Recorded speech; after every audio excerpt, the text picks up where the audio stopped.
This video is an overview of directions, covering the basic elements you need to know to enable the most efficient and effective management of them. The principles will be the same regardless of the case venue and whether it's a part of a preparation for effective trial process in the MAGs or a pre-trial preparation hearing at the Crown Court. It will only work by ensuring that the directions are correctly recorded. Most frequently you'll find directions will be created using case ratio offline, otherwise known as CROF. Whatever the situation, the relevant directions for the venue will be available to you in both the Magistrates and Crown Court booklets. All you need do is complete the booklet and you'll find the directions screen as you work your way through. You can add directions by activating them via a tick box and inputting any of the due dates as set by the court.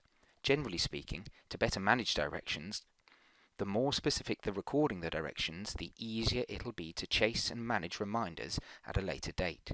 As an advocate, bear in mind that although a case may not be yours, your input here will make the matter owner's life easier if you take the time to record directions correctly.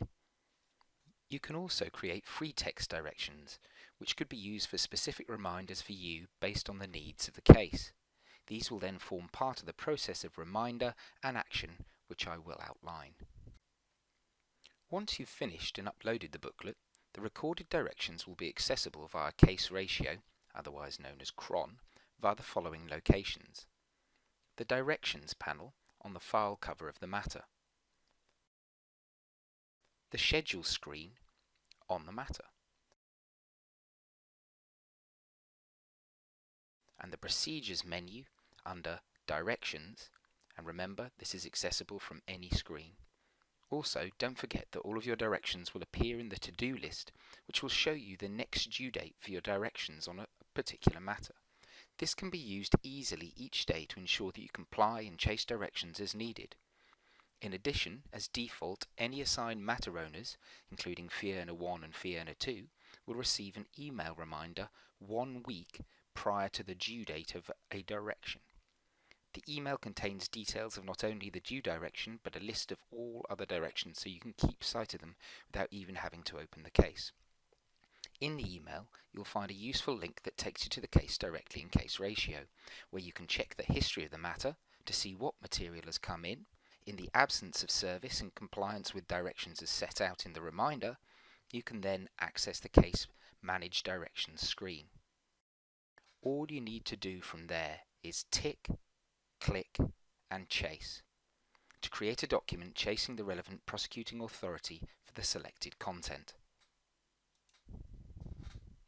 The resulting chaser will go to the prosecuting authority and courts to ensure all your efforts are visible and ready to detail in court if needed. The date of the chaser is recorded on the Manage Directions screen, and a new schedule item is created which can be viewed on your to-do list. This allows you to easily distinguish between new directions and those you've already chased. When you action the chaser schedule item, it will be removed, and if you chase the item again, a new schedule will appear in its place and another date added to the Manage Directions screen.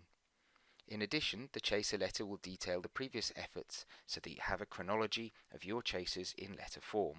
Of course, there is only so much chasing you can do before you decide to list the matter to ensure compliance, and in doing so, comply with our own obligations and bolster our position should we end up shortchanged at trial and asking the court to consider it. You can do this from the Manage Directions screen. Simply tick, click, and apply to list. The same process also applies to seeking an extension of time to comply with our own directions and keeping a clear chronology by completing directions as needed. And so, the cycle goes on. Hopefully you now see why it's important to record directions accurately, and using the tick-click-send approach, we can make sure we are more compliant than the courts can handle. Remember that your email reminders and the to-do list will help you manage your timetable, and look out for more in-depth training shorts on directions.